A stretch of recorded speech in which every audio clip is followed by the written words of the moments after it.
So a good way to improve upper body mobility, if I just want to get kind of more of a general way of doing this, getting quadruped, and I'm going to place my hand behind my head or between my two shoulder blades, the first thing I want to do is drive this hand to the ground. So drive this hand to the ground, breathe in, and exhale as I rotate. I'm going to get to a point where I feel limitation. I'm going to breathe in, and I'm going to exhale, rotate a little further, and notice I'm looking towards the place I'm rotating.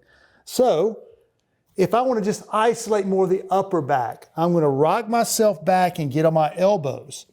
And then I'm going to do the exact same thing. I can put my hand here, or I can put my hand in my low back. And you want to make sure, again, driving this elbow in the ground helps set the stage for rotation. Breathe in, exhale, rotate a little further. And think of yourself in a cylinder as you rotate.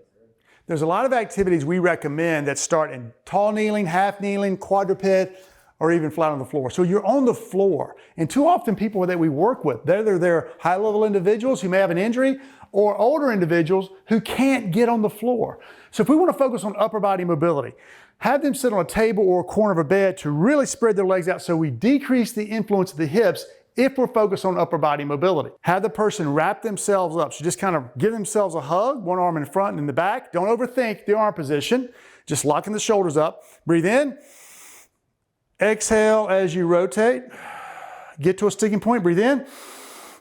Exhale as you rotate, and then come back. Add in a little piece of feedback to make sure you stay up nice and tall. Remember, keeping that cylinder, breathe in.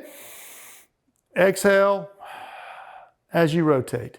So, just a little alternative besides getting someone on the floor, still focused on upper body mobility. So I'm doing an upper body focused mobility activity.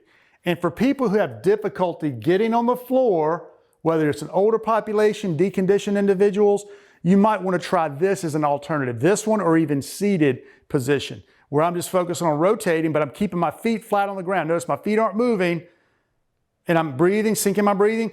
Try not to lean back, really trying to create a cylinder. And if you notice a person leaning a certain way, add an implement. Add a little yoke with some weight, and actually this will help clean them up. And you notice it's already helping me create a little bit more postural engagement, better posture. To make this difficult, or what I would really say challenge both upper body mobility, is change that base of support up.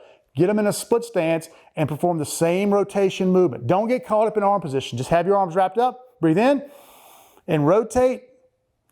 Change your foot positions, add an implement, keep them standing as an alternative to getting on the ground.